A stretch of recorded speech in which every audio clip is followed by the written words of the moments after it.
वरुड मोर्शी विधानसभा मतदारसंघाचे आमदार श्री देवेंद्र भुयार यांच्या विधानाचा ज्या प्रकारे विपर्यास करून त्यावर राजकीय पोळी भाजण्याचा काही लोक प्रयत्न करत आहेत, त्यांनी ते वक्तव्य एकदा ऐकावं। विदर्भ आणि मराठवाड्यामध्ये शेतकऱ्यांची अवस्था बिकट आहे, शेतकऱ्यांच्या मुलांची अवस्था बिकट आहे। मराठवाडा आणि विदर्भात अक्षरशः 35 ओलांडलेल्या मुलांना मुली भेटणं सुद्धा मुश्किल झालेलं आहे, किंवा एखाद्या शेतकरी बापाच्याच मुलीला असं वाटतं की मी शेतकऱ्याची सून म्हणून जाऊ नये। ही जी काही वस्तुस्थिती आहे ती त्यांनी त्यांच्या स्टाईलमध्ये मांडण्याचा प्रयत्न केला, मात्र त्याचा सोयीच्या पद्धतीने विपर्यास मीडियावर झाला आणि काही पक्षाच्या महिला प्रवक्त्यांकडून त्याला फोडणी देण्याचं काम झालं।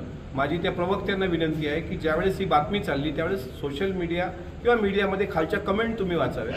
देवेंद्र भुयार काही इतकं वादग्रस्त किंवा चुकीचं बोलले नाही, ज्या पद्धतीने ते रंगवलं जात आहे ते एक स्वतः शेतकरी पुत्र आहेत। मी एवढंच या निमित्तानं सांगेल की त्यांच्या विधानाचा विपर्यास करून जाणीवपूर्वक अजितदादांना आणि त्यांच्या पक्षाला बदनाम करण्याचं हे विरोधकांचं षडयंत्र आहे।